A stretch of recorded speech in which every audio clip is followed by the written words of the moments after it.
Queridas amigas, queridos amigos, buenas tardes, bienvenidos a todos, tanto los que estamos presencialmente como los que están conectados a través de streaming, porque, bueno, en este día es un honor para mí, como presidente de la Fundación de Esclerosis Múltiple de Madrid,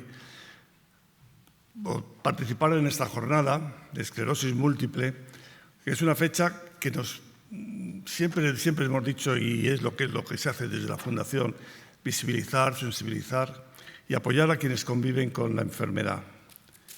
Gracias quiero dar especialmente a la Fundación Ramón Areces por acogernos, a quienes nos acompañan, insisto y repito, presencial y virtualmente, y a la industria por su apoyo y colaboración con nuestra Fundación, que hace posible iniciativas como esta. Hoy, bajo el título de Salud mental y esclerosis múltiple, comprender el impacto emocional y construir nuevas formas de bienestar, abordaremos hoy un aspecto fundamental, el impacto emocional de la enfermedad, el diagnóstico, la incertidumbre y los cambios que traen consigo la esclerosis múltiple afectan profundamente al bienestar emocional. Nuestras psicólogas, Elena, Isis y Sandra, compartirán las herramientas prácticas para afrontar el trauma, la ansiedad y la autocompasión, fomentando nuevas formas de bienestar.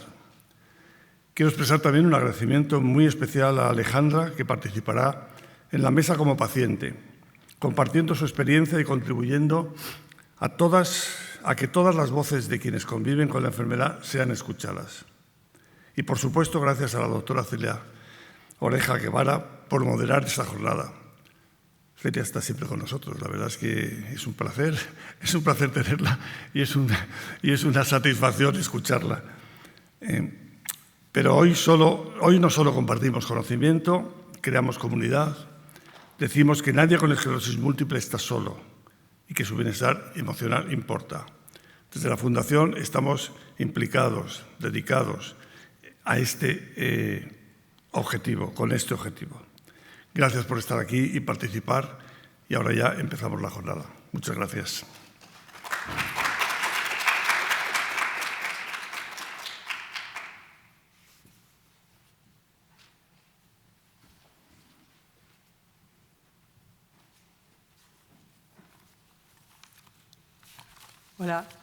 Hola, buenas tardes a todos. Muchas gracias, Javier, por la introducción. Muchas gracias a todos los que estáis aquí y a todos los que están en el streaming.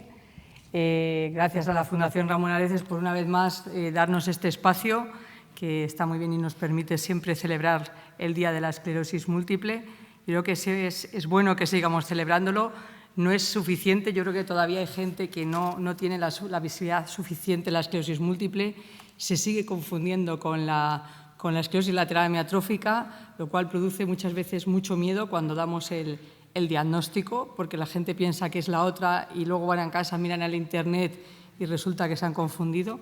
Entonces yo creo que todavía tenemos que dar más visibilidad y creo que es importante que la población conozca la enfermedad, pero no solo eso, sino también otros médicos, otros pacientes y también los políticos, porque creo que es importante que conozcan la enfermedad y así podemos tener un poco más de lobby y podemos conseguir más cosas como otros colectivos de pacientes. Creo que hoy es muy buen tema el que se ha elegido, salud mental y esclerosis múltiple. Yo creo que esto es importante para todos, no solo para los pacientes con esclerosis múltiple. Es muy importante no solo la salud física, la salud mental, creo que es lo que manda. Si una persona está mal mentalmente, si está baja de ánimo y tal, al final va a hacer al final que tampoco su salud física sea buena, con lo cual es muy importante y creo que es muy importante que hoy se haya montado así estas jornadas y vamos a hablar de eso, de salud mental y psicología. Por eso, para ello, vamos a tener 3 psicólogas de la Fundación de Esclerosis Múltiple de Madrid y vamos a empezar con 3 temas, vamos a tener 3 temas muy interesantes. Vamos a empezar con el primero, son heridas invisibles, trauma y estrés postraumático de la esclerosis múltiple. Y va a hablar de ello Elena Castejón, que es psicóloga de la Fundación.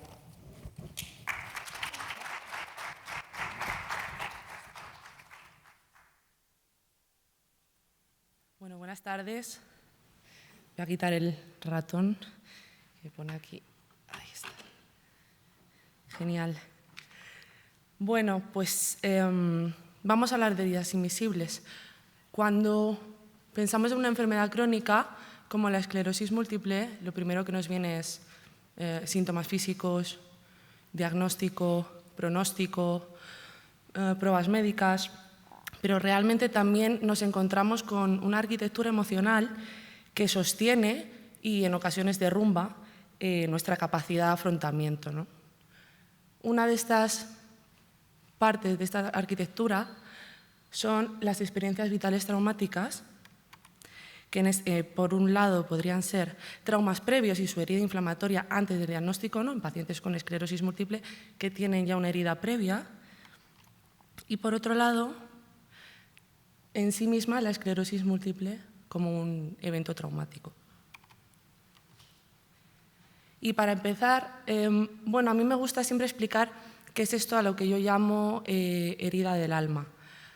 Imaginaros una herida en la piel que está mal suturada o bueno, pues que está infectada porque no se ha limpiado en el momento, ¿no?, está mal curada y que aparentemente, a simple vista, parece que está sana, pero cuando empezamos a hurgar, cuando tocamos, aparece un dolor agudo, ¿no?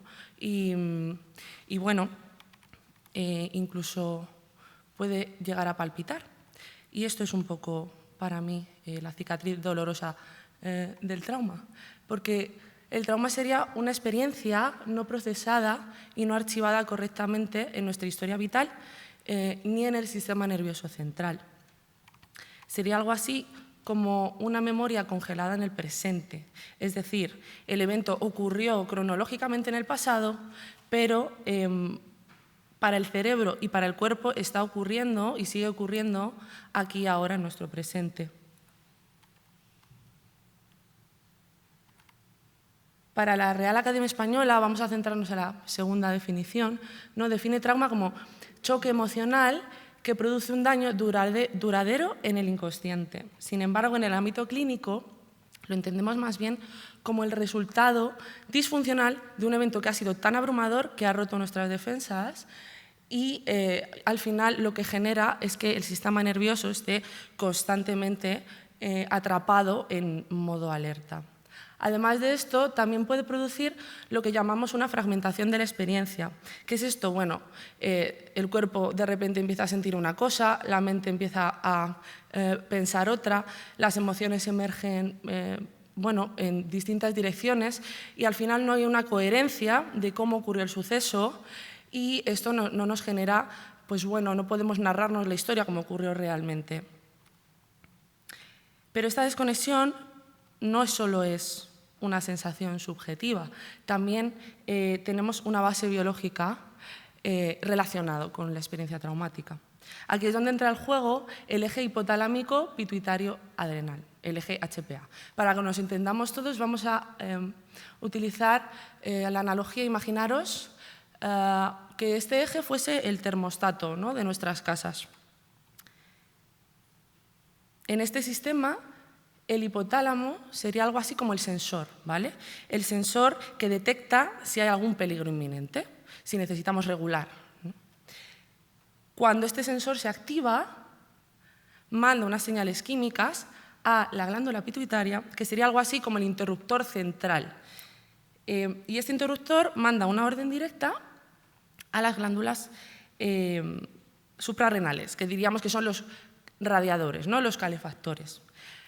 ¿Y qué se libera desde ahí? Pues se libera lo que sabemos que es la hormona, famosa hormona del estrés o el cortisol. En un sistema sano, una vez que el peligro pasa, el termostato, digamos que se apaga, ¿no? Sin embargo, en personas con trauma, ¿qué ocurre? Pues que el termostato al final se queda atascado en modo encendido, lo que va a producir un exceso de cortisol. Esto significa que el cuerpo al final vive inundado del mismo y al final vamos a estar en un estado hipervigilante, con un agotamiento, ¿no?, muchísima energía simplemente dirigida hacia ese evento y al final va a producir una inflamación crónica.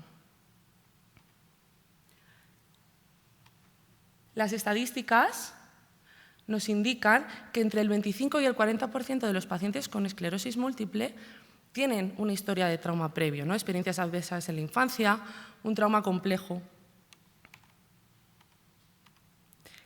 Entonces, sabemos que la disfunción del eje HPA que hemos visto anteriormente genera una inflamación sistémica crónica. Por tanto, el trauma sensibilizaría, por así decirlo, nuestro sistema inmune, generando un perfil proinflamatorio. Y esto es muy interesante, ¿por qué? Porque en la esclerosis múltiple, la inflamación de base podría estar sensibilizando el sistema inmune. Y al final, esta inflamación podría ser un factor de vulnerabilidad o de modulación negativa en el desarrollo de la enfermedad. Pero la historia pues, no termina con el pasado, porque la esclerosis múltiple se convierte muchas veces bueno, por su propia naturaleza, en una amenaza, ¿no? Lo que llamaríamos una amenaza crónica. Al final, la incertidumbre constante, ¿no? sobre el futuro mantiene el sistema nervioso en un estado basal de alerta y que es agotador. En primer lugar, el shock del diagnóstico, ¿no? Ese es uno de los primeros choques que nos podemos encontrar. Al final rompe de golpe, ¿no? Pues nuestro proyecto de vida, nuestra identidad en formas remitentes recurrentes. Sabemos el shock agudo del brote, ¿no? Esta pérdida funcional repentina, pues imaginaros, ¿no? Del estado de alerta que se puede generar en el organismo, ¿no? Y el miedo constante. Y bueno, en formas progresivas a mí me gusta llamarlo más segoteo, ¿no? Segoteo constante de la pérdida funcional, que al final lo que va a generar es un sentimiento profundo de indefensión.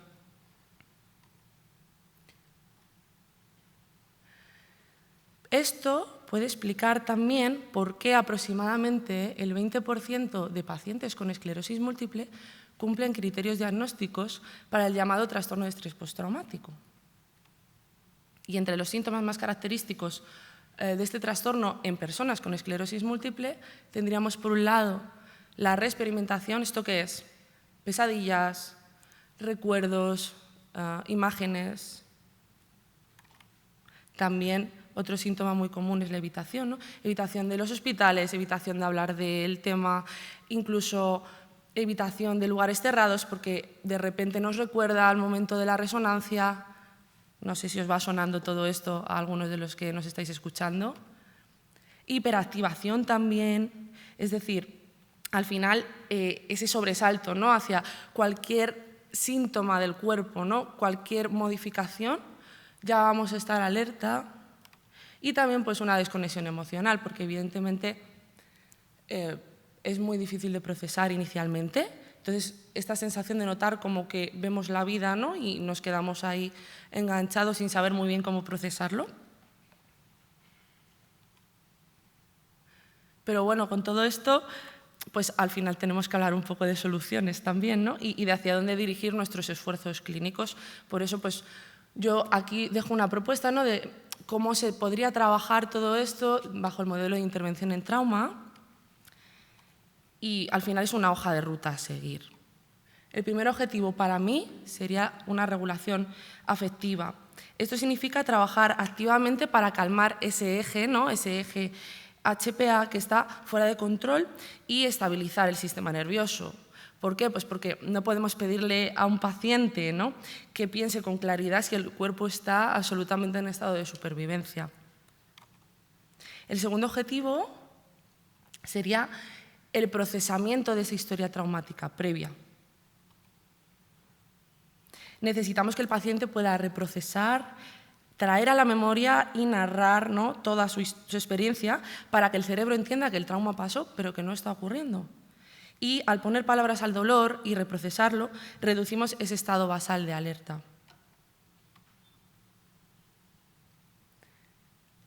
El siguiente objetivo sería ya la esclerosis múltiple como evento traumático, ¿no?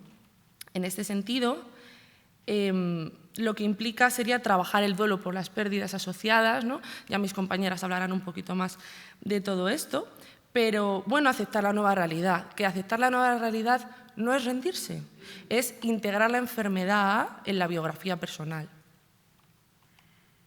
Y por último, Bueno, pues un objetivo importante para mí también sería la mejora funcional. ¿Esto qué quiere decir? Optimizar la vida diaria, ¿no?, del paciente a pesar de los síntomas físicos.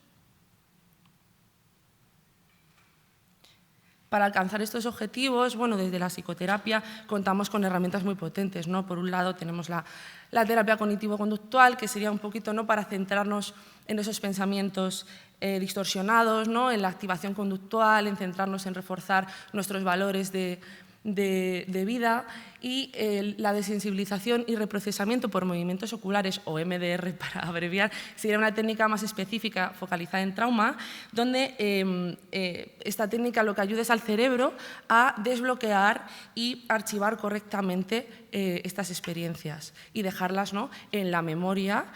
Bueno, como si fuese nuestro cerebro una biblioteca, tuviésemos archivadores, ¿no?, colocarlo donde realmente tiene que estar y que no nos salte todo el rato al presente.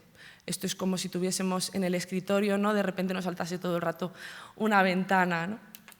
Y bueno, también es muy importante todos los otros apoyos que no sean psicoterapia propiamente dicha, ¿no? Por un lado, los grupos de apoyo, los grupos de pacientes son esenciales, ¿no?, porque al final nos devuelve la sensación de pertenencia, fomentan la validación emocional.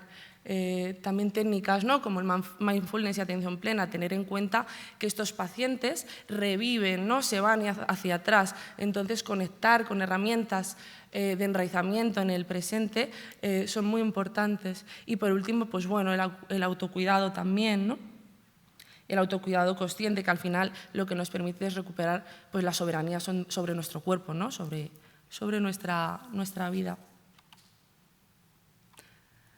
Y bueno, para terminar un poco, quiero que os llevéis este mensaje.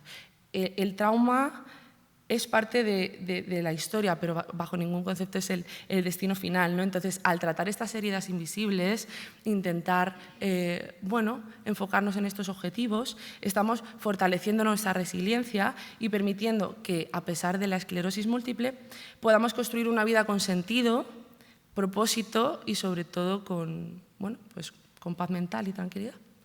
Así que muchas gracias por el espacio y paso a mi compi. Gracias.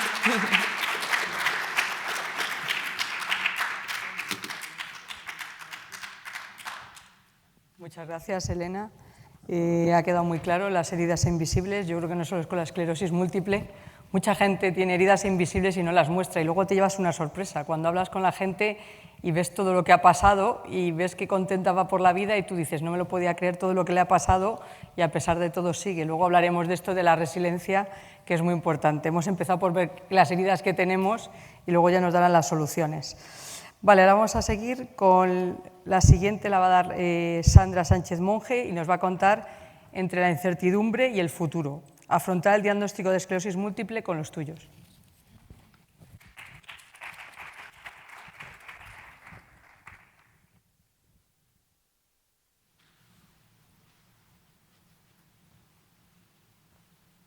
Hola, buenas tardes. Gracias por estar hoy aquí, y también muchas gracias para las personas que nos están viendo telemáticamente. Hoy os voy a hablar de algo que genera mucho caos, ¿no?, en la persona diagnosticada, que en este caso, como bien dice la palabra, es el diagnóstico de la esclerosis múltiple. Pero no solo nos vamos a centrar en el paciente, sino también en sus familiares, en su pareja, en sus hermanos, en su madre, en su padre, todos los seres queridos, ¿no?, que le rodean. Como bien sabéis, muchos de vosotros, el diagnóstico genera un impacto, es un terremoto emocional para todos. Cuando llega el diagnóstico, no solo cambia la vida de quien lo recibe, sino también cambia la del entorno. Y aparece mucha incertidumbre, muchas preguntas que no tienen respuestas, ¿no? Como, por ejemplo, ¿qué va a pasar conmigo? ¿Podré seguir siendo quien soy? ¿Qué pasará con nuestra vida familiar, con nuestros proyectos vitales o con nuestra vida laboral? Como bien he dicho, la incertidumbre es algo que aparece en estos momentos, ¿no? Porque genera tal caos que no sabemos muy bien qué sentir, ¿no? Es un caos que al final vienen muchas emociones, pero la incertidumbre es una reacción humana. Y tanto pacientes como familiares necesitan tiempo para asimilar el diagnóstico. Y bueno, afrontar la esclerosis múltiple no significa tener todas las respuestas, sino que aparecen muchas preguntas, pero en este momento no tenemos todas las respuestas. Y eso es algo normal y natural, ¿no? Bueno, hoy voy a hablar del duelo, ¿no? Porque para asimilar el diagnóstico hace falta pasar por una serie de etapas emocionales. Y tenemos aquí dos grandes autores que nos han hablado del duelo, que es Kübler-Ross y Worden. Kübler-Ross nos dice que el duelo por enfermedad es el proceso emocional que vive una persona al enfrentarse a una enfermedad crónica, especialmente cuando implica la pérdida de la salud. Hay que tener en cuenta que el concepto de salud, tal y como se tenía entendido, se ha modificado. Muchas veces la sociedad nos dice que la enfermedad solo aparece en la etapa de la vejez, pero no es así, ¿no? Al final la enfermedad puede aparecer en cualquier etapa de la vida y este diagnóstico aparece principalmente entre los 20 y los 40 años. Entonces esto genera un choque emocional importante. Por otro lado, también Kübler-Ross nos dice que se puede llegar a perder el proyecto de vida, ¿no? O la sensación de control. Y bueno, por otro lado, Worden nos dice que el duelo es un proceso activo mediante el cual la persona va haciendo tareas. Estas tareas son importantes para adaptarse a la nueva realidad de la pérdida. En esta diapositiva podemos ver cómo aparecen diferentes etapas, ¿no? Primero tenemos la teoría de Kübler-Ross, que nos dice que cuando aparece la noticia del diagnóstico, aparece el shock. No se procesa en ese momento con ninguna emoción porque, como bien dice la palabra, hay un shock. Entonces hay una estructura cerebral en nuestro cerebro, ¿no? Que es el neocórtex, que en ese momento no puede procesar ninguna emoción y la persona se queda en shock. Por otro lado, puede llegar a aparecer la negación, ¿no? La negación puede aparecer en forma, los médicos se han equivocado, la prueba está mal, pero si yo estoy perfectamente, ¿cómo me dicen que tengo esclerosis múltiple? No, eso no es verdad. No hablo con nadie de esto, ¿no? Es una etapa que se puede dar. Luego, por otro lado, aparece el enfado, ¿no? Ataques de ira, me encuentro de mal humor, me encuentro con más conflictos, las personas de alrededor no me entienden, pero ¿por qué de repente se enfada tanto, ¿no? Hay estas explosiones de ira. Luego aparece la tristeza, ¿no? Puede llegar a aparecer la tristeza donde hay una bajada anímica, con mucha frecuencia llora, ¿no? Como es normal porque se está asimilando el diagnóstico. Y se pueden intercalar estas dos etapas, ¿no? Momentos de ira con momentos de llanto. Después se empieza a negociar con la enfermedad. Vale, me han dicho que tengo esclerosis múltiple. ¿Qué puedo hacer para vivir de la mejor manera posible? ¿Cuáles son mis habilidades? ¿Qué estrategias puedo empezar a utilizar si tengo alguna habilidad que se ha deteriorado un poquito? ¿Cuáles son mis miedos? Es decir, se empieza a negociar, ¿no? Y por último es la aceptación, que la aceptación es una palabra que parece que es muy bonita, ¿no? Y que es muy fácil de decir, pero cuesta llegar a ella, ¿no? Y la aceptación al final es integrar la esclerosis múltiple en la vida de la persona diagnosticada y en la vida de los familiares. Luego, por otro lado, tenemos la teoría de Worden, que Worden nos dice principalmente que hay que hacer 4 tareas. Aceptar el diagnóstico y la certidumbre, es decir, me han dicho que tengo esclerosis múltiple y que no voy a tener todas las respuestas a las preguntas que me cuestiono. Por otro lado, elaboro las pérdidas visibles e invisibles. También acojo todas mis emociones, ¿no? Doy luz a mi tristeza, a mi llanto, a mi enfado, a todo lo que aparezca. Y por último, se reconstruye la identidad personal. ¿Qué quiere decir esto? Que la esclerosis múltiple no es un todo, es una parte más de mí, ¿no? Es una parte más de la persona diagnosticada. Entonces hay que verlo, como una parte. Hay que tener en cuenta que estos son solamente teorías y estas teorías nos ayudan a saber cómo está la persona, a saber qué podemos hacer para ayudarlo, ¿no? Hablando más desde el ámbito profesional, pero que no es un proceso lineal, que no se tienen por qué dar todas las etapas, pero sí que autores posteriores nos dicen que al menos 2 etapas se dan. ¿Cuáles son las etapas que os imaginaréis? Bueno, principalmente aparece una etapa de tristeza y una etapa de frustración. También, cada brote o cambio funcional puede reactivar el duelo tras el diagnóstico. Y la aceptación, como bien ha dicho antes mi compañera Elena, no significa resignación, sino una adaptación activa. Y yo quiero dejar un mensaje muy claro, ¿no? Porque muchas veces nos hablan de aceptación y al final a mí me gusta más hablar de integración. El duelo no se supera, sino que el duelo se integra. Y bueno, es muy importante que construyamos un espacio seguro, no solamente para la persona diagnosticada y que lo cree ella misma, sino el familiar para ella y viceversa.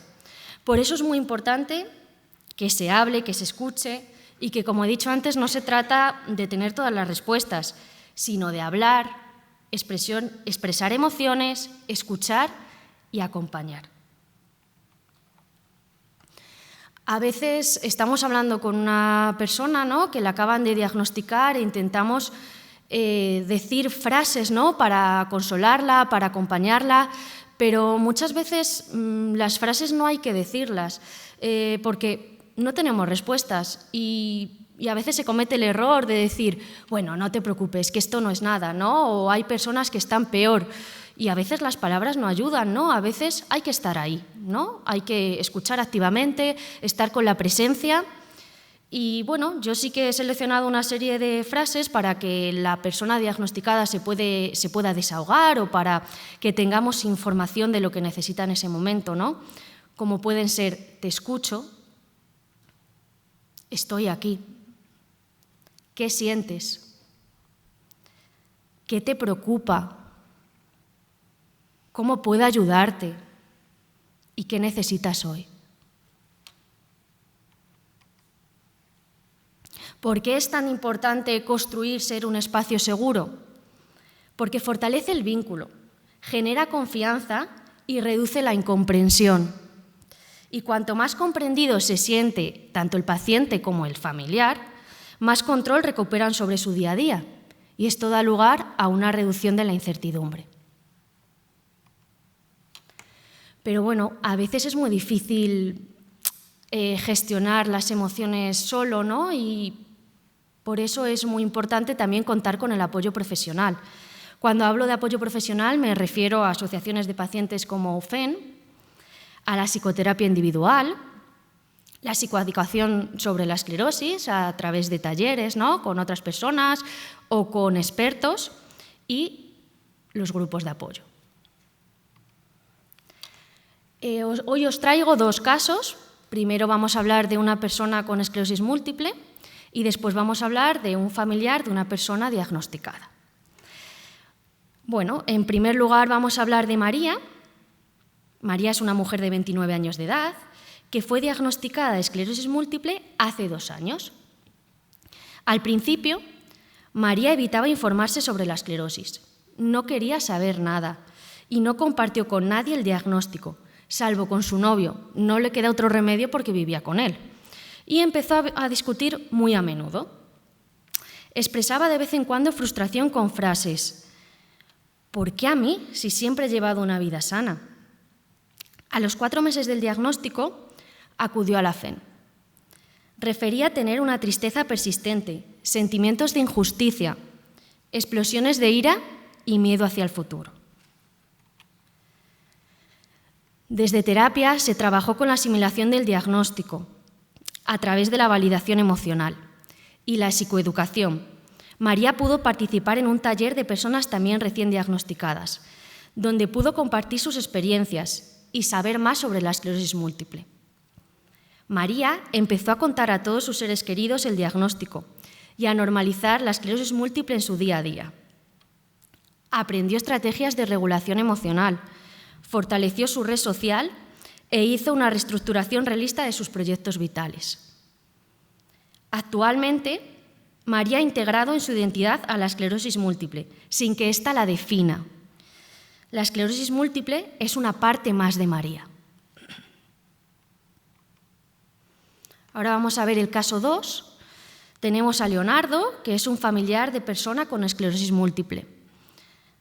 Es un varón de 36 años, pareja de una persona diagnosticada. Leonardo acudió a la fundación muy bien sin saber por qué. No sabía exactamente por qué acudía, pero él vino hacia nosotros, ¿no?, y acudió a los 8 meses del diagnóstico de su pareja. Su objetivo principal era ayudar a su pareja, pero bueno, cuando llegó a terapia, pues se vio que presentaba signos de sobrecarga emocional. Presentaba insomnio, ansiedad, sentimientos de tristeza y miedo hacia el futuro.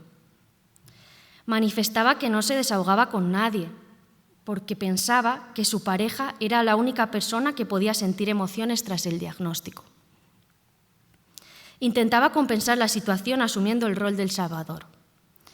Y tenía miedo de no estar a la altura de su pareja. Por eso siempre estaba con una sonrisa ante los demás. Actualmente, Leonardo ha logrado comprender que la esclerosis múltiple genera un duelo compartido. ¿Qué quiere decir esto? Que la esclerosis múltiple, el diagnóstico al final, no solo afecta a la persona diagnosticada, ¿no?, sino también a su entorno más cercano. Y ahora es capaz de pedir ayuda cuando lo necesita. Es capaz de regularse emocionalmente. Está aprendiendo a reconocer sus límites y comparte lo que necesita su pareja sin culpa. Bueno, tras el proceso emocional, ¿no?, tras esta explicación de cómo puede vivir la persona el diagnóstico y su familiar, también tenemos que decir que convivir con la esclerosis también es convivir con la incertidumbre. Pero, a pesar de que vivir con esclerosis múltiple significa vivir con preguntas, también significa que se puede vivir con proyectos vitales. La incertidumbre siempre estará ahí, pero eso no impide construir un futuro con momentos que importan. Y lo más importante es saber que se camina con compañía, que la persona, tanto diagnosticada como familiar, no tiene por qué caminar sola en este proceso. Familia y pacientes pueden convertirse en un equipo que se acompaña, se comprende, se escucha y se valida emocionalmente. Con información, apoyo emocional y vínculos sólidos es posible vivir con mayor serenidad y menos incertidumbre. Muchas gracias por asistir a todos y a todas.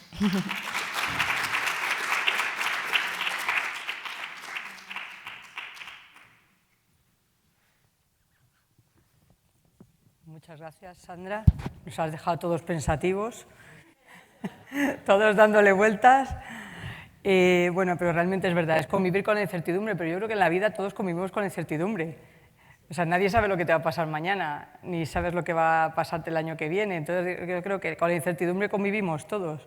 Hoy ves a uno y mañana a lo mejor le pasa algo. Entonces, yo creo que todos convivimos con la incertidumbre, no solo la esclerosis múltiple. Pero está bien siempre reflexionar sobre ello.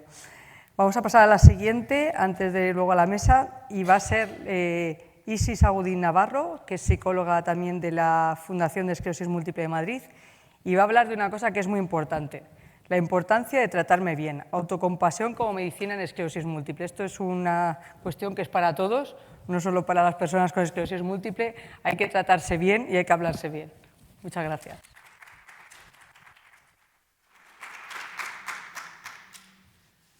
Vale. Bueno, pues buenas tardes. Yo soy la tercera psicóloga hoy de la Fundación que viene a charlar con vosotros. Pues de nuevo, gracias por la oportunidad y gracias por asistir.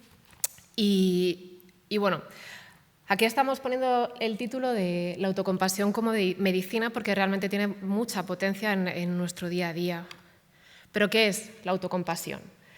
Este perrillo ya nos dice que bueno, qué malo que soy con la autocompasión y encima me insulto. O sea, esto entendemos que obviamente no es autocompasión, no está funcionando porque la autocompasión tiene tres componentes que vamos a definir a continuación, que los define Christine Neff y que en el caso del perrito están fallando.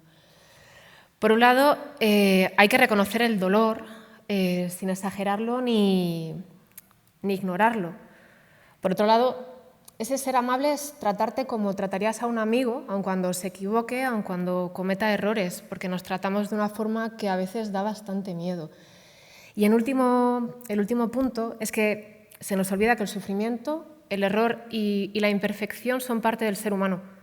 Todos, absolutamente todos, cometemos errores y a veces darse cuenta de esto nos ayuda a conectar, a relajarnos y afrontar la vida de otra manera.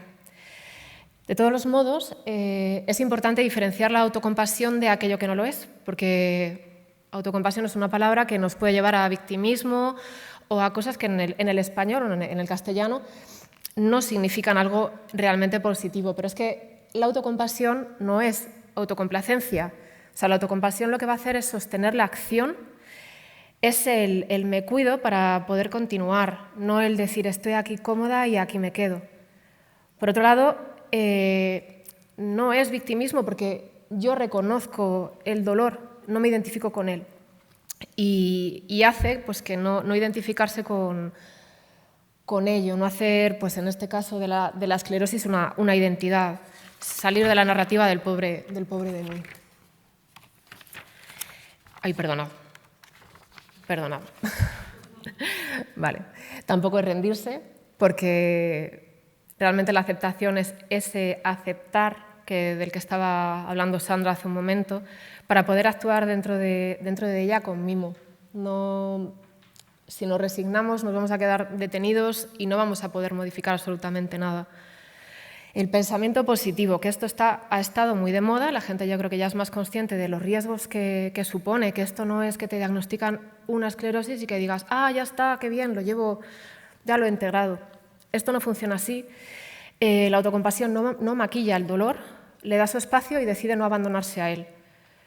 Por otro lado, tampoco justifica las conductas dañinas, que aquí esto también entronca con lo que acaba de decir Sandra. O sea, tener esclerosis no justifica que quizás me dedique en momentos puntuales, todos somos humanos, pero a machacar a mi compañero de vida o a dejarme ir en conductas que son muy lesivas para mí y para mi entorno. Y no elimina al crítico interno. Vamos a hablar más del crítico. La autocompasión entiende su función e introduce una voz alternativa, porque el autocrítico es necesario. Es lo que nos va a decir la vergüenza, es lo que nos da vergüenza. O sea, si yo meto la pata, si yo estuviera dando esta charla con una ropa que no fuera apropiada, igual me daría vergüenza, igual produciría un rechazo y yo aprendería de la experiencia. Por otro lado, tampoco evita el dolor, porque al final la autocompasión nos permite estar con el dolor, no evitarlo. Cuando aparece esa evitación estamos ante una defensa y debilidad.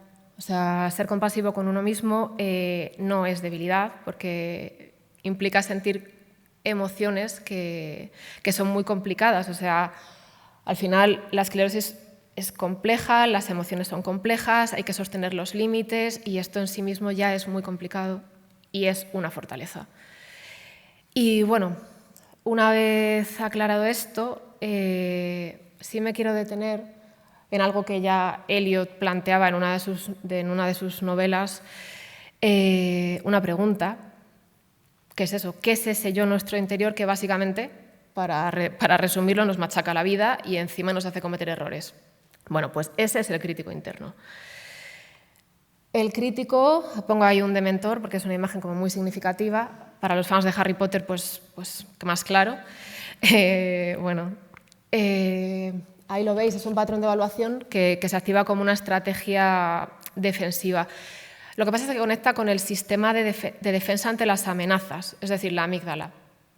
Y aquí se produce una respuesta de lucha o huida. Y lo que ocurre es que identificamos un fallo, un error con nosotros mismos y nos atacamos a nosotros mismos. Se libera el cortisol, la adrenalina, que todo esto ya sabemos qué consecuencias tienen para la salud. Y en realidad todo esto es un intento de protegernos que realmente no funciona. Es cierto que en algunas personas este crítico es más feroz, a menudo por experiencias traumáticas. De nuevo recojo lo que ha comentado Elena hace unos minutos, porque esas experiencias alimentan al crítico.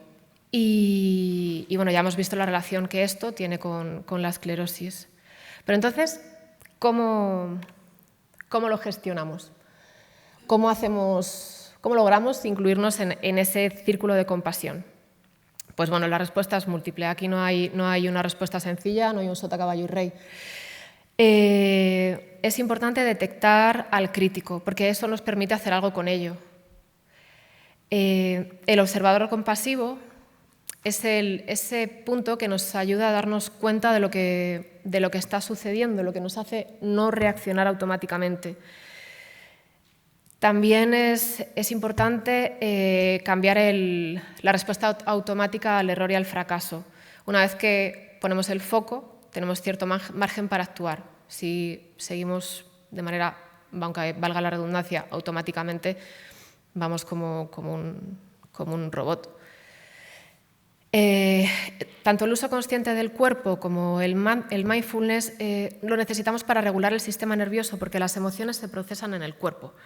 Y esto lo olvidamos siempre. O sea, no es únicamente pensar, hablar, sino llevarlo al cuerpo. Y de esto hay muchos ejercicios que se pueden utilizar. Y las acciones compasivas, cuando digo ahí que con miedo y con incomodidad, es que no vamos a encontrar el momento siempre de ahora es el momento de hacerlo. O sea, hay que hacerlo aun cuando me sienta incómoda. Y eso tiene un efecto súper poderoso. Esto es, aquí no voy a entrar, esto es como un mapa de intervención que lo he sacado de un libro centrado en autocompasión. Es un libro de ejercicios. Y ¿cómo se refleja el desarrollo de la autocompasión en la esclerosis? Hay una serie de estudios que hablan sobre que mejora la calidad de vida y reduce el malestar emocional. Hay varios estudios sistemáticos que sugieren que en personas con esclerosis los niveles más altos de autocompasión generan menor angustia psicológica y mejor calidad de vida. Estas correlaciones incluyen una reducción de síntomas de depresión y fatiga.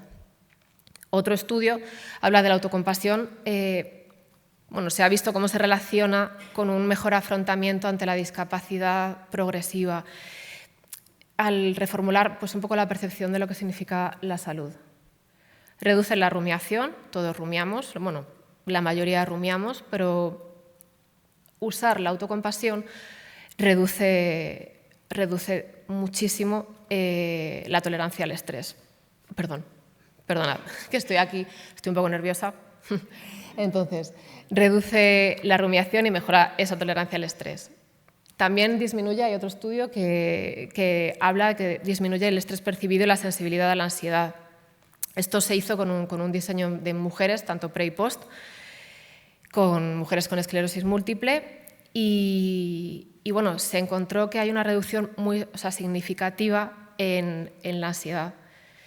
Y también hay un estudio que afirma que se pueden reducir pensamientos suicidas y sentimientos catastrofistas, incluso en un seguimiento a 3 meses.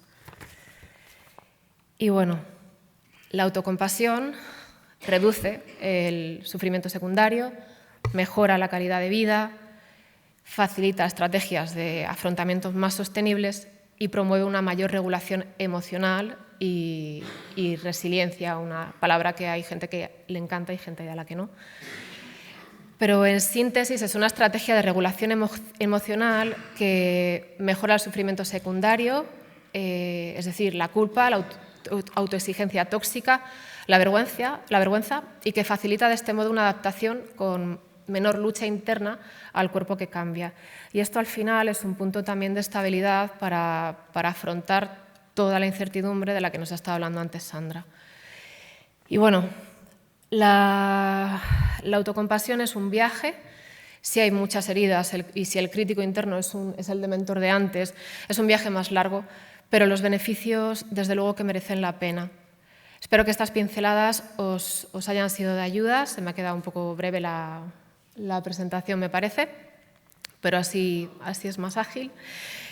Y para cerrar, y porque la compasión ayuda a mirar el sufrimiento que trae consigo la esclerosis, quiero compartir la siguiente cita. Es de Jung.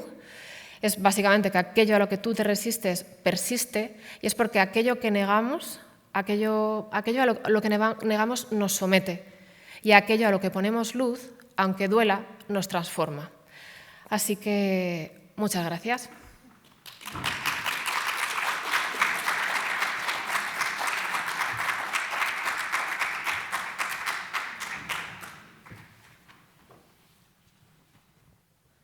gracias a las tres. Ahora vamos a pasar una parte ya de una mesa redonda. Va a componer esa mesa redonda Alejandra Lahuerta, que es una mujer con esclerosis múltiple, una esclerosis múltiple primera progresiva. Ella está trabajando en el aeropuerto y nos va, ¿no? Ah, vale. No te preocupes. Y bueno, va a hablar con nosotros, y también Elena Castejón, que ya ha estado antes con nosotros contándonos lo del trauma.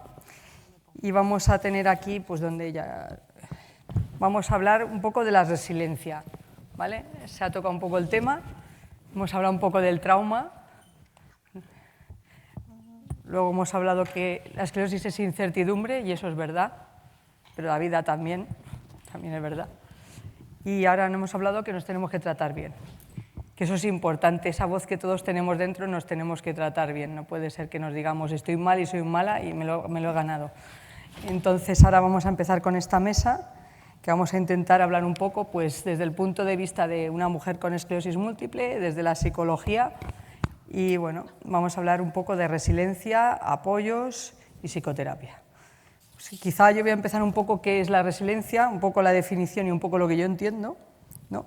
La resiliencia, dicen, es la capacidad que tenemos las personas para adaptarnos y salir adelante frente a las dificultades. No significa evitar los problemas ni ignorar, que eso es importante. Resiliencia no quiere decir yo no sé nada, ¿no? Sino afrontarlo, esto es del inglés del coping, tenemos que afrontarlo, gestionarlo y aprender de ello. O sea, es importante, o sea, resiliencia no es me olvido de todo y ya está, no, tengo que reconocerlo, afrontarlo y buscar las soluciones. Y luego dice que este concepto viene de la física y que es la capacidad de un material de recuperar su forma tras una presión, ¿no? Entonces, un poco el volver a levantarnos. Yo cuando se habla de resiliencia, tampoco resiliencia es que te las den todas, ¿eh? O sea, hay que tener cuidado, o sea, que hay gente que también lo entiende eso, resiliencia que me las den todas, eso tampoco es, ¿no? O sea, ni una cosa ni otra, ¿vale? O sea, entonces yo siempre me acuerdo del libro del Viktor Frankl, que es el psiquiatra alemán, que estuvo muchos años en el campo de concentración, que bueno, ahora está la película de Nuremberg, que no sé si la habéis ido a ver todavía. Yo he visto un par de imágenes, pero bueno, como yo vivo en Alemania, he visto muchas imágenes de esas que son bastante terribles, y él decía, claro, él estaba en el campo de concentración y no sabía si era el próximo que iba a entrar a la cámara o no, y él decía que lo importante era ver, o sea, él estaba viendo lo que pasaba y sabía que era injusto, pero era su actitud ante lo que había. Entonces, él estaba allí y podía estar llorando todos los días y decir, voy a ser el siguiente en la cámara, aquí me van a quemar. O decir, bueno, vamos a ir aprovechando el día a día que me queda y si voy hablando con los otros, voy haciendo otras cosas, es un día que gano, ¿no? Yo creo que esa es la actitud. O sea, digo, no es resiliencia, es que me las den todas y voy aquí a ser el sufridor, pero yo creo que es lo importante, es eso, es que tenemos una situación difícil, nos adaptamos, buscamos soluciones, aprendemos de ello, o sea, que no nos tenemos que quedar tirados, y yo creo que eso es importante en la esclerosis múltiple. Eso y en muchas cosas de la vida. O sea, hay que aguantarlo y seguir para adelante, y ya está. Pero si hay que hacer frente, se hace, ¿eh? Eso hay que tenerlo claro. Y entonces, bueno, pues con esta de la resiliencia vamos a empezar a preguntar unas preguntas que tenemos por aquí, pero bueno, también os voy a preguntar, esto está fuera de guión, ¿qué pensáis vosotros? Yo soy así, pero no hay problema que no me voy a salir mucho. ¿Qué pensáis vosotros de qué es la resiliencia? A ver, primero Alejandra, que como es paciente y tal, que es, a ver. Bueno, pues como tú has dicho, es adaptarse. Es lo que te toca. Yo siempre digo que me ha cagado el palomo, pues con esta que tengo, pues me voy adaptando, ¿sabes? Es la pierna derecha, pues venga, pierna derecha. Ir adaptándote a lo que te toca. Pues un día uso bastón, otro día uso andador, si quiero viajar uso la scooter, pero es ir adaptándote a lo que te toca, pues ya te digo, a lo que el palomo nos ha tocado. Eso es lo que yo creo que es, más que nos raden todas, como decías. Elena, cuenta. Sí, aparte de lo que dice Alejandra, ¿no? También todas esas estrategias de afrontamiento que yo traigo de base, ¿no? De mi historia de vida, también me pueden servir para situaciones actuales, ¿no? Adversas. Pues me ha cagado el palomo, pero es que tengo una mochila también, ¿no? De herramientas detrás. Entonces, pues bueno, para mí es la capacidad que tenemos, ¿no? de afrontar la realidad, ¿no? E integrar lo bueno, lo malo, lo que tenemos y lo que tenemos aún, ¿no? que tenemos por aprender y por... Como habéis dicho antes, el diagnóstico es un shock y yo lo veo cada vez que lo digo, ¿no? Y mira que lo intento hacer suave y lo voy diciendo poco a poco, así como una sesión, en la segunda ya, en la primera lo introduzco, ¿no? Pero a pesar de todo es un shock. Esto está claro, es como cualquier diagnóstico que no es muy bueno. Pero bueno, entonces vamos a ver. Tú, Elena, Alejandra pone aquí que trabajas en el aeropuerto, en la T4, ¿dónde trabajas? Trabajaba en la T4, he trabajado llevo 28 años. Hala. Primero estaba en incidencias, es decir, overbookings, retrasos, etc. Luego me fui a la sala VIP, que te tengo fichada. Te iba a decir, es lo que te iba a decir. Yo visito mucho la T4, por eso te lo he preguntado. Y luego, claro, la T4, bueno, como la conoces, es un infierno, sí. Y entonces, pues hace 2 años, que como la mía... ¿Me saludaste a mí una vez? ¿Eh? ¿Alguien me saludó a mí una vez que estaba yo en la T4 y fui con mi ticket? ¿Fuiste tú? Seguro que fui yo. Alguien me reconoció y no sé quién fue. Sí, yo. Y luego pues me he ido a La Muñoza, donde es los hangares, y a hacer una tarea administrativa y ayudo en el call center y demás. O sea, que si llamas, que entiendo también que llamo llamadas también. Y el otro día me dio un recuerdo, no sé si era tuyo, llamé al call center y me dijeron, de aquí de mi compañera que le mando muchos recuerdos. Dije, vale, gracias. Sí, era yo. Sí, vale, pues mira. Estoy súper fichada en Iberia, me paso el día en la T4, ¿me conocen? Porque como a nosotros nos llaman y nos aparece el nombre, tu nombre es como ya está integrado. Y claro, ahora me he ido allí porque, lógicamente, la T4 era un infierno para mí. Es un infierno para un pasajero normal, pues para mí ya venía desde la sala, me iba tropezando, iba yendo al coche, tardaba como 1 hora y media más porque hasta que llegaba el coche. Y entonces ahora estoy ahí y de momento ahí sigo estando en activo ahora, de momento. Pues muy bien, eso es lo que se llama adaptarse, ¿no? Lo que hemos dicho, ¿no? Sí, te vas adaptando, tú no has tirado la toalla y has dicho ya no voy a trabajar, sino que, bueno, me voy buscando distintos puestos. Sí. Yo reconozco que la T4 sí es muy estresante. Un infierno, sí. Pero bueno, yo ya me he acostumbrado. Entonces, ¿tú qué crees que recursos o estrategias personales pueden llegar a utilizar las personas con esclerosis para mantener su bienestar emocional frente a todos esos cambios que uno va teniendo de la enfermedad? Pues yo creo que en principio pues, no luchar contra los elementos, o sea, la T4 es grande, es grandísima y entonces pues asimilar que contra eso no puedes luchar, eso te frustra más, lo que hablabais antes vosotras, e intentar quedarte con el presente y lo que sí puedo hacer. Yo puedo hacer muchas cosas todavía, entonces me quedo con eso.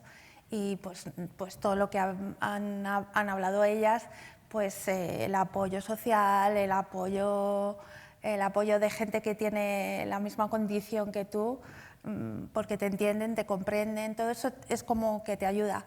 Y no sé qué más, pues el autocuidado, el mindfulness, eso es como la P con la A, ¿no? Es llevar todo el pack para poder, no sé qué más recursos y sobre todo no exigirme lo que me exigía antes.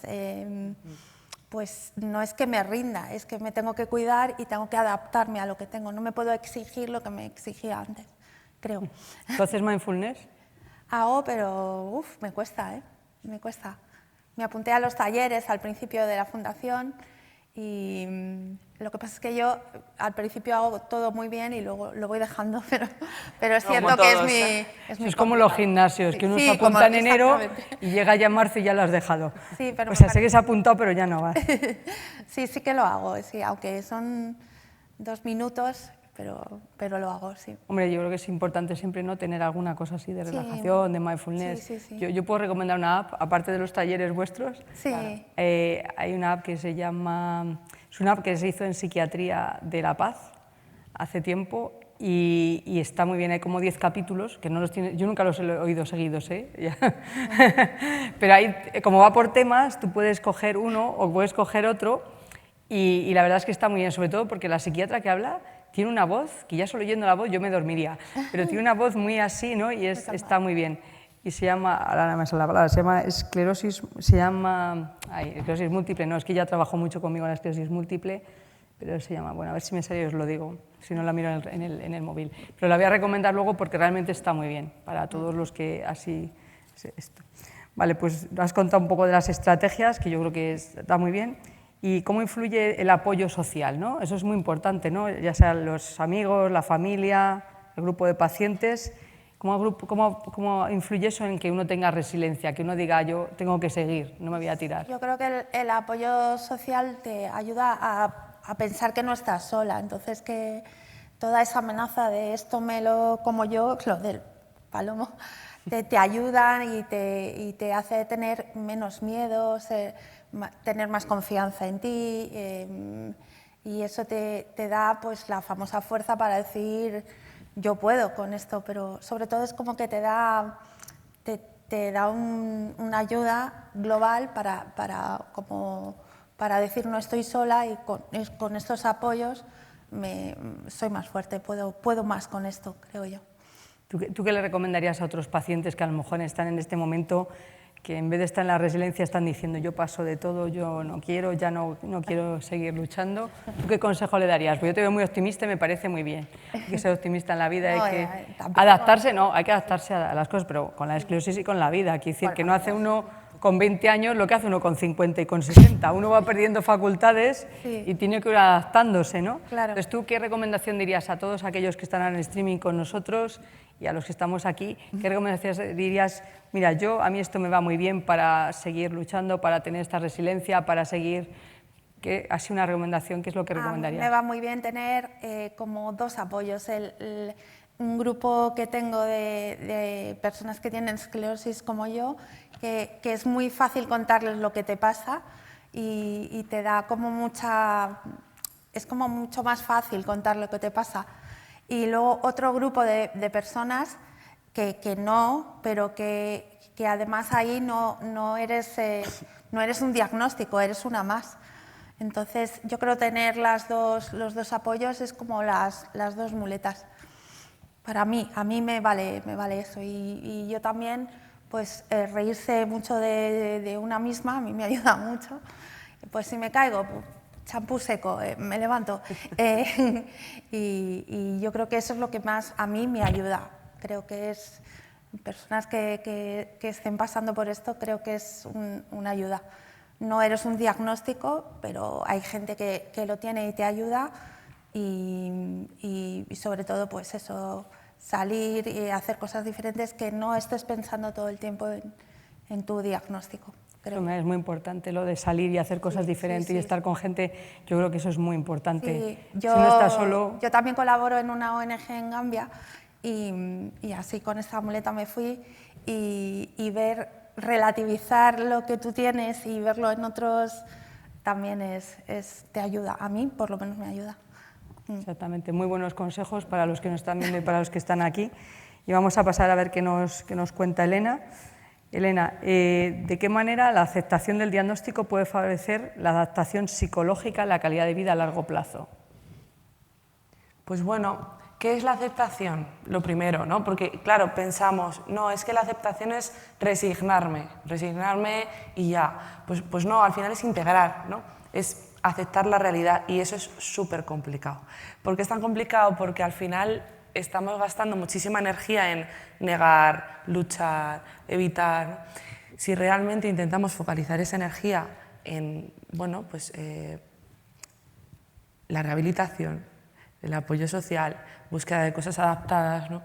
Es cambiar el foco realmente, porque esa lucha es no estar integrando la realidad de lo que hay y evidentemente se tarda muchísimo en muchas personas, ¿no? Que parece que presionamos, ¿no? Cuando estamos hablando de no, es que tengo que aceptar mi enfermedad, es que quiero que se me acabe el duelo ya, ¿no?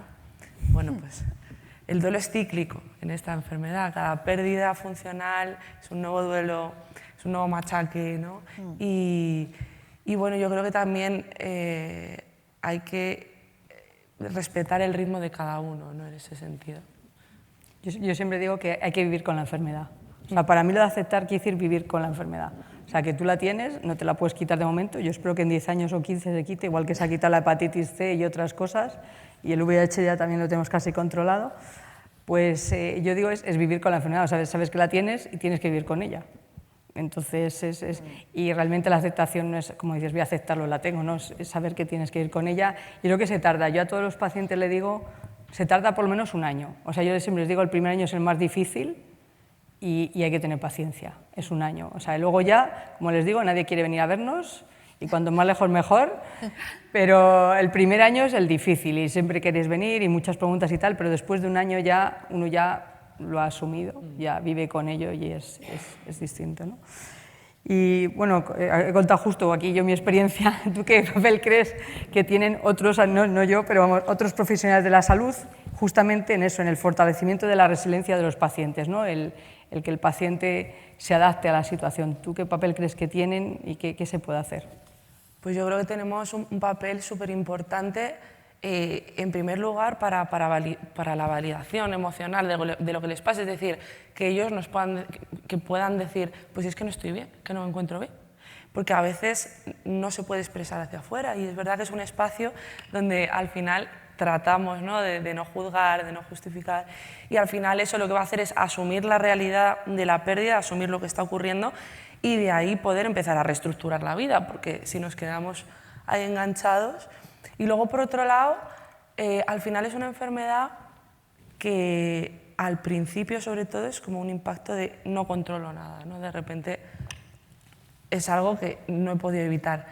Y aquí yo creo que es muy importante también que fomentemos la autoeficacia de la persona, es decir, vale, hay cosas que no puedo controlar, pero sí puedo tomar decisiones yo, ¿no? Sí puedo ver, a ver, ¿qué es lo que hacía antes que ahora no puedo hacer? O viceversa, ¿qué es lo que antes hacía que ahora no hago, pero sí puedo seguir haciendo, ¿no? Fomentar el pensamiento crítico de los pacientes, porque bueno, no hay una parte muy incontrolable de la enfermedad, pero es una parte de la persona. Hay muchísimas más cosas en la vida, ¿no? que simplemente el rol de enfermo o de esclerosis. Y para mí esto es la clave. Y luego también, pues bueno, que es un espacio de escucha, pero ya sea en la consulta de psicología, la consulta médica, la enfermera, el médico de cabecera, ¿no? Pues yo creo que también confían mucho en nosotros en ese sentido. Y cuando nos bajamos, ¿no? Y nos ponemos un poquito horizontales y nos ponemos a ver que, pues bueno, que nosotros también, pues lo que tú dices, ¿no, Celia? Que nosotros también tenemos incertidumbres en la vida, ¿no? Que tenemos buenos días, que tenemos malos días. Y eso también nos acerca mucho a ellos, ¿no? En definitiva, pues un poco lo que decía Alejandra al principio. ¿Que tengo que usar el bastón para esto? Pues venga, para esto. ¿Que tengo que utilizar el scooter ahora? Pues el scooter ahora. Ir adaptando, ¿no? Tomando las decisiones poco a poco sin resistirse demasiado, ¿no? Y si hay resistencia, pues también admitir esto, ¿no? De, pues mira, hoy no me apetece, hoy quiero pelearme con ella, ¿no? En ese sentido. Muy bien. ¿Tienes algo que añadir, Alejandra, de lo que ha dicho Elena? No, en principio. ¿Tú qué le pedirías a tus médicos, a tus sanitarios? Pues, no sé, la empatía en comprender que hacemos todo lo posible, pero lógicamente ellos también, pero un poco más empatía, yo creo, sí. Y entiendo que cada caso es diferente, pero un poco más empatizar con el paciente. Pues ahí lo dejamos, empatizar. No, hombre, pero no todo el mundo lo hace. O sea, yo también creo que es muy importante empatizar con el paciente y ser optimista. Hombre, yo, después de todo lo que estáis haciendo, creo que la enfermedad ha cambiado mucho. Sí. Y yo creo que hoy en día, cuando das el diagnóstico, no es lo mismo que cuando yo lo daba hace 20 años, que no había nada. Si tú no tienes nada, das el diagnóstico, es como decirle, la que te llevas. Y ahora, hoy en día, tú le dices, bueno, tienes este diagnóstico, pero que tengo además 15 tratamientos. Y si no te gusta uno, te pongo otro, y si no, otro, y si no, otro. Y además sabes de pacientes tuyos que sabes que llevan 15 años y siguen trabajando y siguen funcionando bien y siguen teniendo sus cosas que uno no las ve, Sí, claro. Exactamente, uno no ve todo lo que le pasa a cada uno. Yo cuando estoy en los aeropuertos, muchas veces, como paso tanto día, muchas veces me quedo solo sentada mirando y digo, a saber lo que tiene toda esa gente. A lo mejor ese tiene cáncer, ese tiene tal, y digo, y van por ahí todos paseando y van de viaje y tal. Es verdad que muchas veces, como paso tantas horas ahí, ves a la gente y la observas y dices, a lo mejor ese que está ahí está fatal, ¿no? Pero él tira ahí, se va de viaje y tal, ¿no? Es verdad, nosotros pensamos todos, porque uno, pues, cada uno tiene su historia personal, ¿no? Y cada uno tiene sus cosas. Yo me quedaría con una palabra que ha dicho antes, creo que lo ha dicho Sandra, ¿no? Que cuando uno está al principio en el diagnóstico y tal, que no tenemos que decirle, no, si no te pasa nada, esto no es nada y tal, no te preocupes. Yo creo que eso es verdad y quizás es un problema, ¿no? Que siempre decimos, claro que uno se tiene que preocupar, es verdad. Entonces quizá hay que utilizar otras palabras. A mí me ha gustado mucho porque a veces nosotros también lo utilizamos, le decimos, hombre, no te preocupes, ¿cómo que no me preocupes? Me acaba de decir un diagnóstico que no es bueno, ¿no? Que no es... Entonces, yo creo que eso sí que es verdad, ese tipo de lenguaje sí que deberíamos nosotros también, en los sanitarios, aprender un poco a manejarlos, porque es verdad que las palabras dicen mucho, ¿no? Y, hombre, claro que hay que preocuparse, lo que pasa es que le podemos decir, bueno, hay opciones, hay cosas, ¿no? Pero quizá justo esas frases que has dicho tú me han gustado porque realmente hay que aprender a hablar de otra forma y de hacerlo, ¿no? Y claro que hay que preocuparse porque, hombre, no te han dicho que te has ganado un premio, está claro, ¿no? Entonces, bueno, pues ya vamos a acabar esta mesa. ¿Alguna cosa que añadir, alguna de las dos? Alejandra, bueno, si llamo, salúdame. Sí, ya lo claro, sé que eres claro. tú. Es que el otro día me lo dijeron. Estaba fuera de guión, ¿verdad? Esto estaba fuera de Esto guión. estaba fuera de guión. Yo no he dicho nada, pero es que es verdad que el otro día... Ahora me quedo con su tarjeta Iberia Plus y ya No, verás, ya verás. el otro día, cuando yo llamé yo llamo mucho al call center, todo hay que decirlo, llamo mucho al call center y llamé, y entonces es verdad que alguien me dijo, una compañera de aquí me dice que le mande recuerdos. Dije, vale, pues muchas gracias, déselos de vuelta. No sé si sería ella, pero... Yo era yo. Pero dije, déselos de vuelta, por eso. Bueno, pues nada, ya sabes. Vale, pues entonces, muchas gracias a las dos y pasamos ahora a las preguntas. ¿Se quedan ellas o...? Vale. De acuerdo, lo que diga aquí. No, hombre, no, yo me pongo de pie. No pasa nada. También... Alejandra, quédate. Quédate, Alejandra, tú quédate. No sé a qué Yo que soy hora joven me pongo de pie. Vamos a pasar. Pero esto no estaba en el guión, ¿eh? Hay muchas cosas que a mí me ponen pero que no están. Me parece fenomenal. Pasad. Vamos a ver las preguntas. Primero preguntas del público, que ya que habéis venido tenéis preferencia. Veniros a mi vera. Podéis poner ahí, uno se puede poner ahí la... No, hombre, Uy, una por puedes sentar, favor. yo me pongo aquí. No sé, sentaros y tal. A lo mejor una ahí en el este. Mira, Claro, un botón. compartimos. Bueno, a ver, preguntas aquí en el auditorio. Muy bien, una pregunta por allí. ¿Tenemos micrófono o es a viva voz? Allí. No, que sí, ya hemos encontrado uno.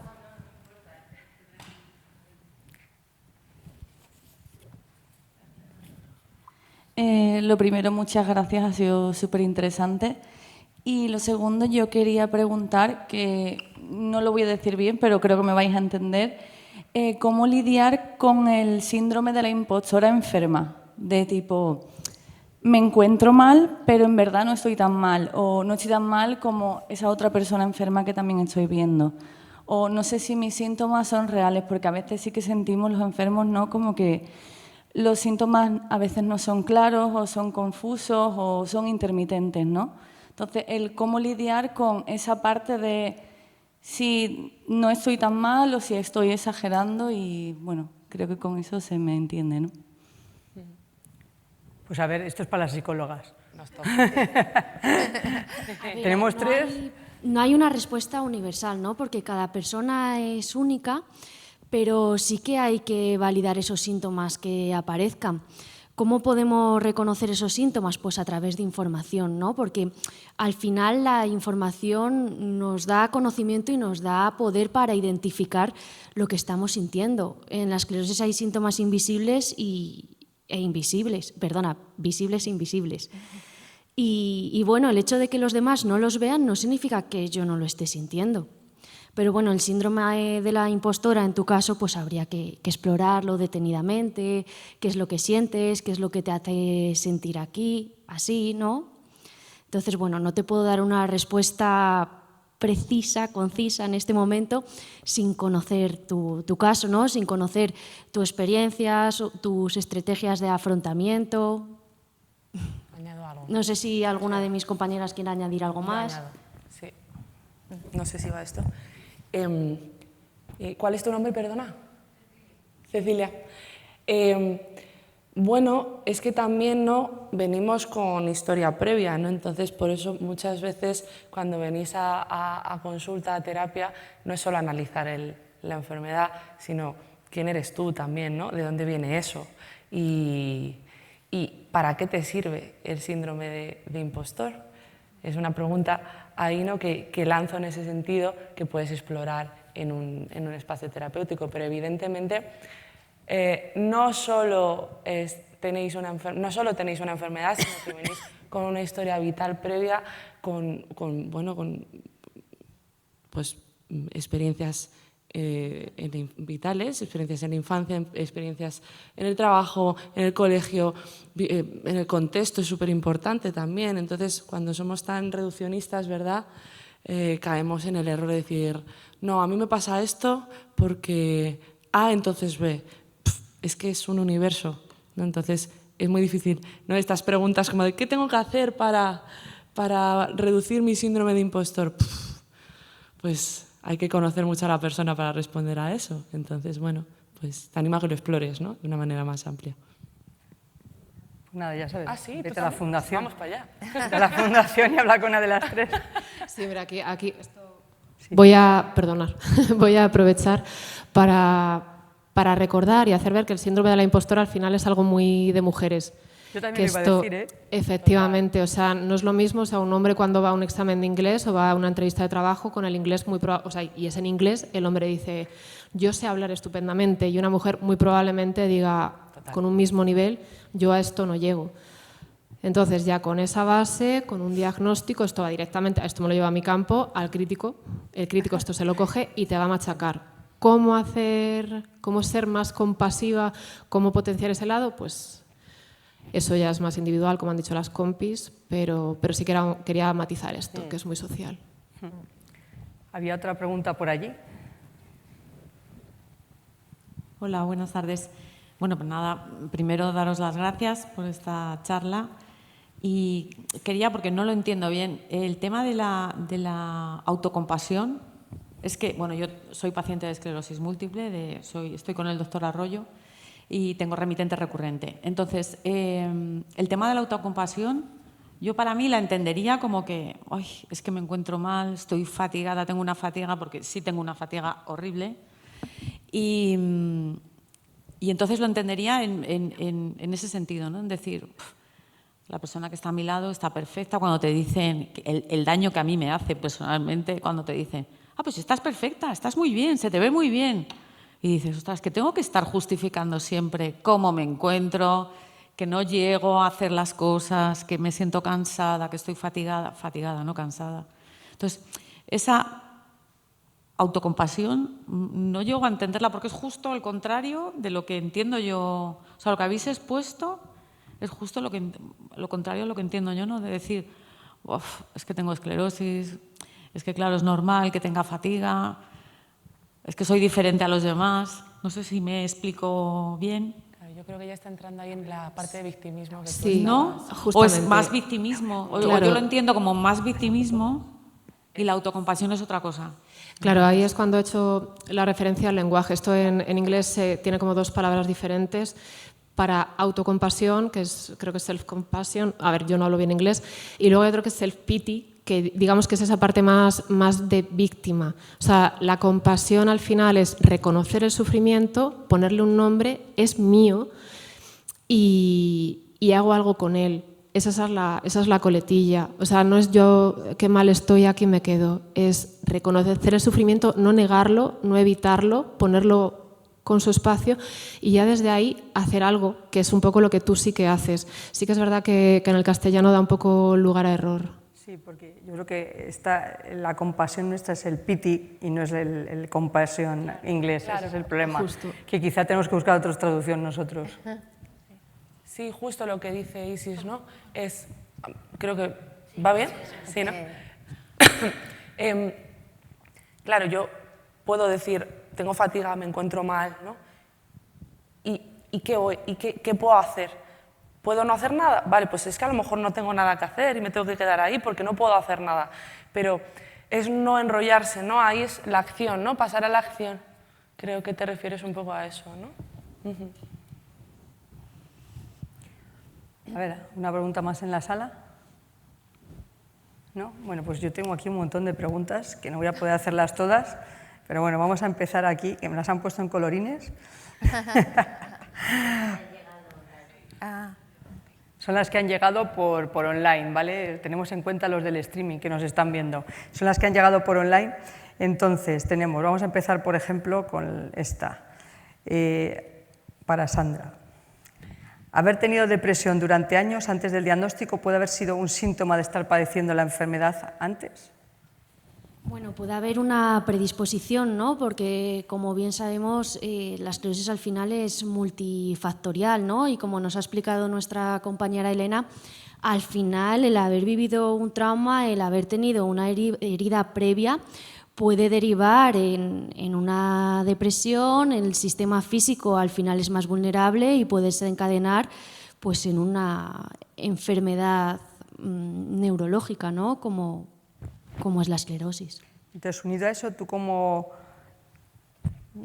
tratas la depresión? ¿Cómo el paciente puede combatir? Aparte de que le demos antidepresivos nosotros, ¿cómo hay que combatir la depresión? ¿Cómo crees tú? Bueno, como bien hemos visto antes, es natural, ¿no?, sentir cierta tristeza tras el diagnóstico o durante otras etapas de la enfermedad, ¿no? Entonces, yo no hablaría tal cual de depresión, aunque sí que es verdad que se puede derivar en ella, sino también de estado depresivo, ¿vale? Entonces, aquí es importante la terapia, el validar lo que estoy sintiendo y muy importante también la activación conductual, además de la validación emocional. Muy bien. Aquí tenemos una pregunta que es ¿cómo ser normal? A ver si lo entendemos bien. ¿Cómo ser normal? Todos somos normales. Por favor. El lenguaje de la calle. O sea, todos somos normales, pero bueno, la cuestión es cómo ser normal, con comillas, siendo paciente de larga duración, ¿qué relato me construyo? Y esto es para Isis. Claro, es un poco lo que dice la doctora, que es ser normal. O sea, es que evidentemente eres normal. Con comillas. Claro, tendríamos... Aquí cada uno es distinto. Habría que hablar con esa persona y ver qué quiere decir con ser normal. Y en cuanto a la narrativa, es verdad, la larga duración, pues hay la enfermedad de las 1000 caras, depende de cuáles son tus síntomas, cómo te afecta, cómo es tu entorno. Entonces, desde ahí, ¿cómo construyo la narración? Pues un poco lo que ha dicho Elena, pues de una forma individual, analizando, sacando lo que nos duele y escribiendo un relato que tenga un sentido y que nos cuide. ¿Alguna opinión más de las otras dos psicólogas? ¿De Elena o de Sandra? Pues sí, sobre el ser normal, que me han dicho que es un tema, un trending topic. A ver, alguna cosa, alguna... Previamente nos ha pasado que la manera de diferenciar a las personas con esclerosis es llamar por contra a ser normal. Yo creo que todos somos normales. Todos somos normales. Otras, y que esa narrativa de cómo nos hablamos construye también cómo nos sentimos. Claro. Y podemos sentirnos de lo más normal teniendo esclerosis múltiple. Claro. Y ser un esclerótico normativo y no pasa nada. O sea, y esto lo comentamos mucho en el día a día, pero parece ser que bueno, que cómo os llamáis a vosotros mismos también es algo importante, ¿verdad? Alejandra, yo creo que nos puede contar un poco sobre esto de ser normal. ¿Tú qué opinas? Sí, porque es verdad que tiendes a lo que comentaba Isis, a tratarte mal, muy mal. Yo me llamo muchas veces tullida, venga, tal, y luego lo piensas y dices, pero si yo soy igual, lo único que la pierna derecha no me va. Pero sí que es verdad que empiezas a tratarte tú mal y a desmarcarte de ser normal y no eres menos normal que otra persona con otro diagnóstico o que no tenga ninguna enfermedad. Pero sí que tendemos a tratarnos mal. Sí. Quizá esto es lo de todo el mundo somos personas y luego con alguna enfermedad, Con ¿no? o sin, Pero eres claro. persona con diabetes, eres persona Sí. con esclerosis, Exacto. eres persona con coleconefríticos, como Sí. yo. Entonces todos tenemos un con, tenemos un con algo, ¿no? Y a pesar de todo te sientes normal. 8 tengo, 8 llevo en la historia. 8. No, yo aguanto ahí, sigo. Llevo siempre Nolotil. Cuando voy a la T4 voy siempre con Nolotil. 15 frasquitos de Nolotil para todos los viajes. Voy con... Por eso, por si acaso, me puede pasar en cualquier momento. Eso sí que es incertidumbre. Te puede pasar en cualquier momento, en cualquier lugar del mundo. Pero bueno, pues vamos a ver. Otra pregunta, voy a contestar yo las un poco más médicas y luego os paso las más psicológicas. Voy a contar, como hay 2 o 3 iguales, quieren saber sobre el tolebrutinib, sobre los nuevos tratamientos y sobre la regeneración de la mielina. Bueno, pues vamos a poner lo más cercano.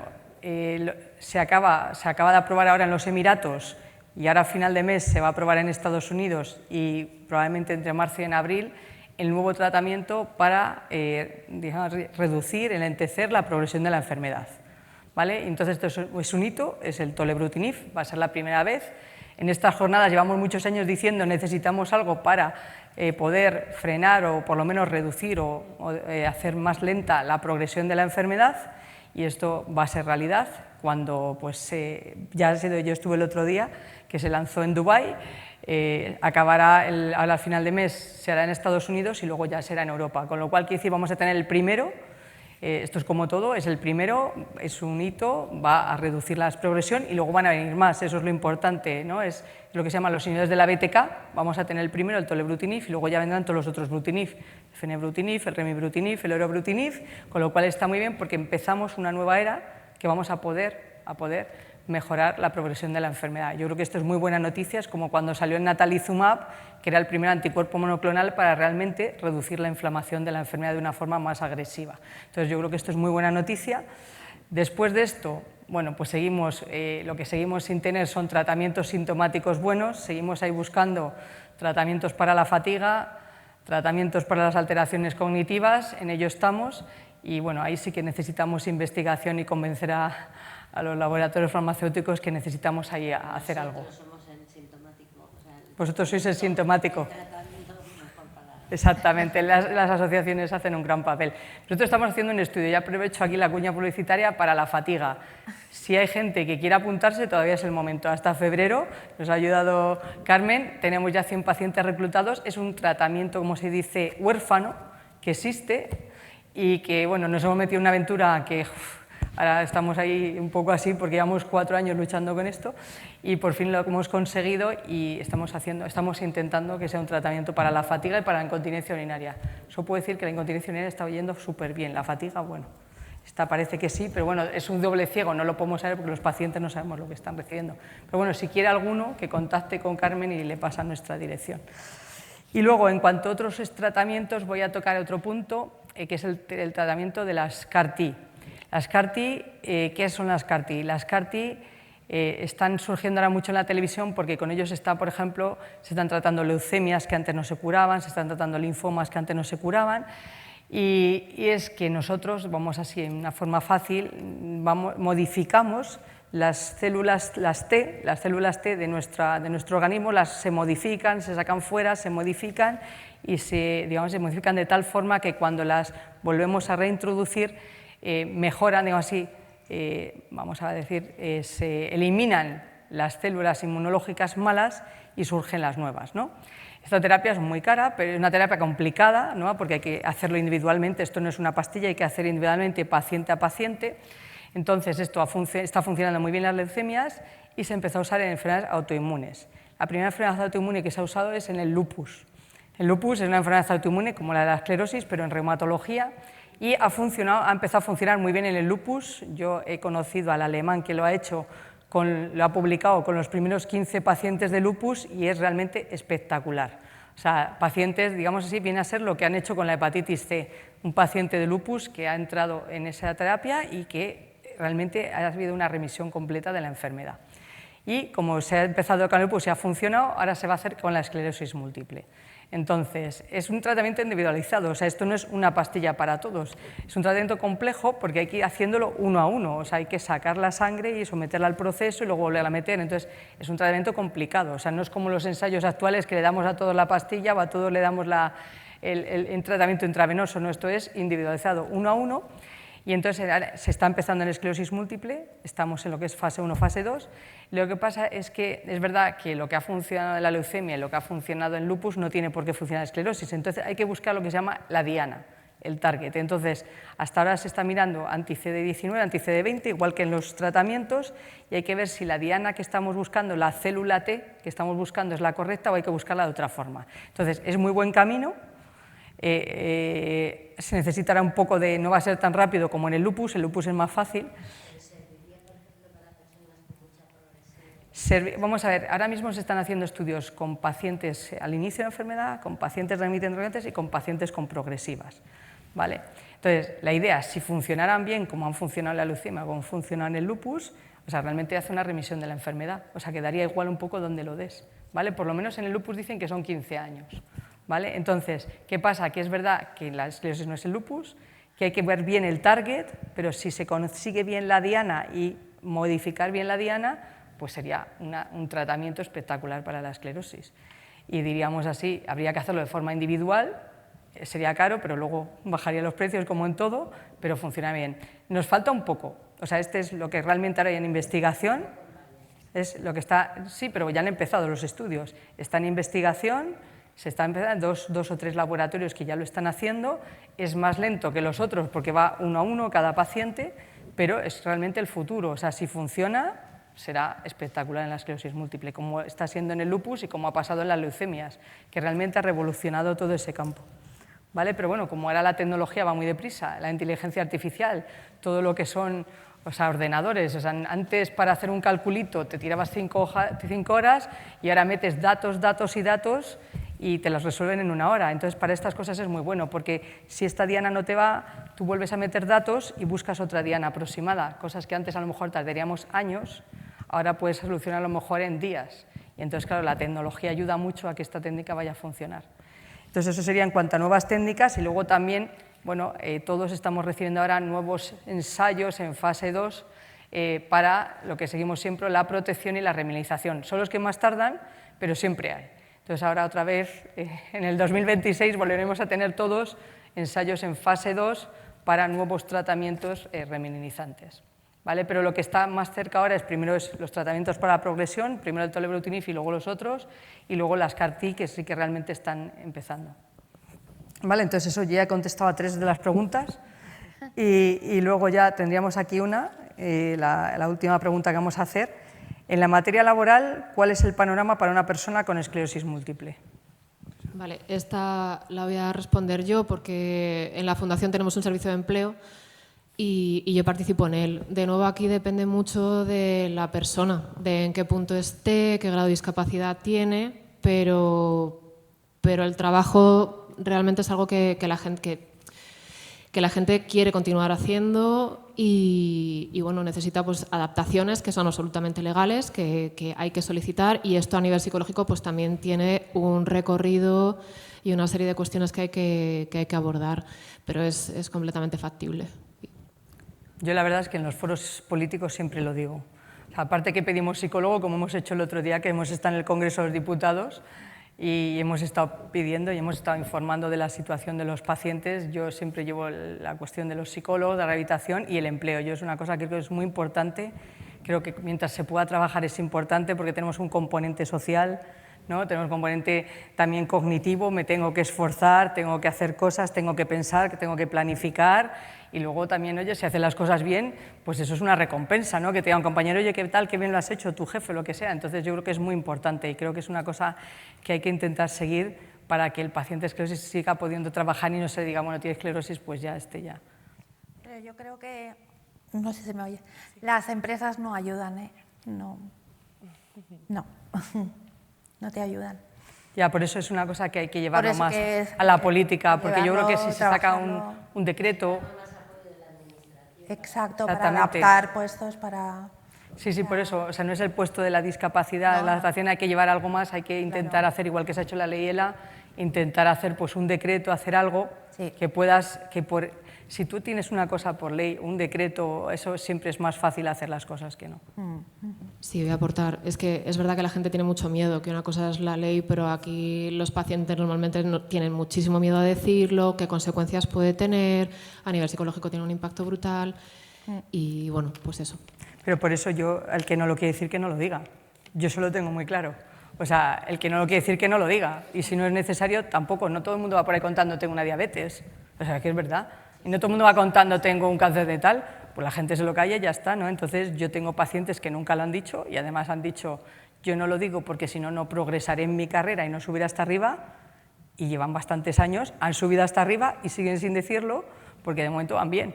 Entonces yo creo que no es necesario, si no es necesario, yo sé que es una cuestión, pero cuando no es necesario en determinados puestos, a lo mejor vosotros decís, pero en determinados puestos quizás no es necesario. Creo que Laura quiere decir algo. Pero es verdad, eso depende de los puestos. Lo que pasa es que impostar, inventar excusas para acudir al neurólogo, impostar y tener una doble vida, por así decirlo, a veces genera también un nivel de ansiedad muy alto. Y aquí las compañeras trabajan mucho en si estás en tu derecho de no decirlo. Y no es necesario para el puesto laboral, no es definitivo, ¿no?, que tengas esta condición.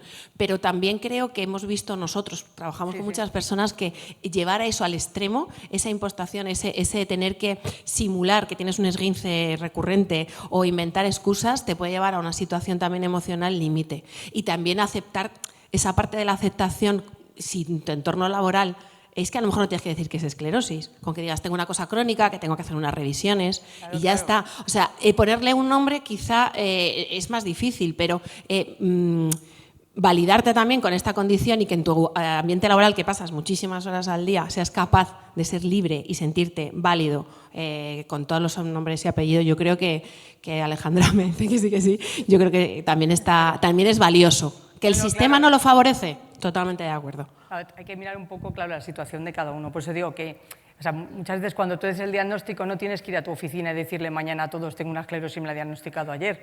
O sea, porque tampoco es necesario, probablemente el primer día no es necesario. O sea, hay que mirar un poco, como tú dices, las circunstancias. Hombre, yo muchas veces cuando dicen ¿qué digo? Digo, pues que tienes cefalea y vienes al neurólogo, ¿no? Siempre hay muchas causas por las que puedes ir al neurólogo al principio cuando necesitas decir algo porque todavía no has dicho nada, ¿no? Pero bueno, si ese es un tema que tiene que uno, claro, mirarlo depende de dónde estás y dónde trabajas y mucho la cuestión social de cada uno. Ya está. Sí, yo creo que sí. Bueno, pues nada, entonces, muchas gracias por la mesa redonda, por las preguntas. No bajamos, que va a despedirse Carmen. No bajamos, nos quedamos.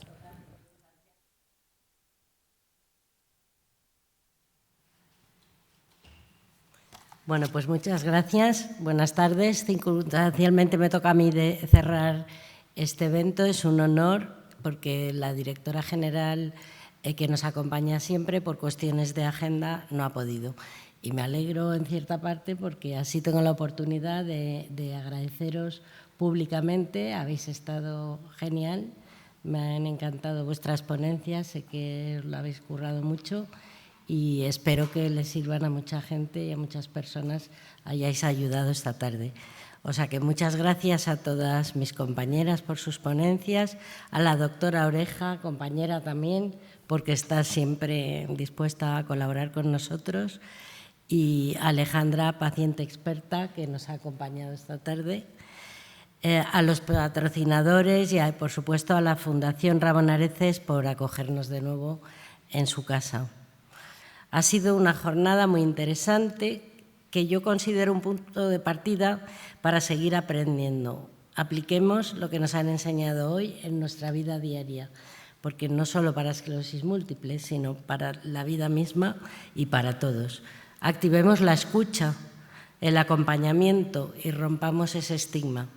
Que la salud mental no sea solo un tema para hablar en un acto como este, sino que no sea solo un tema de conversación en un día como hoy. Me quedo con que aprendamos a reconocer que está bien no estar bien. Reconozcámoslo, pidamos ayuda y cuidemos nuestra salud mental, así como tratamos de cuidar nuestra salud física. Sin más, y como cierre de esta jornada, muchísimas gracias a todos por acompañarnos, los que habéis venido hasta aquí y los que están en su casa. Y para cerrar, pues nada mejor que desearos una muy feliz Navidad y un estupendo 2026. Muchísimas gracias.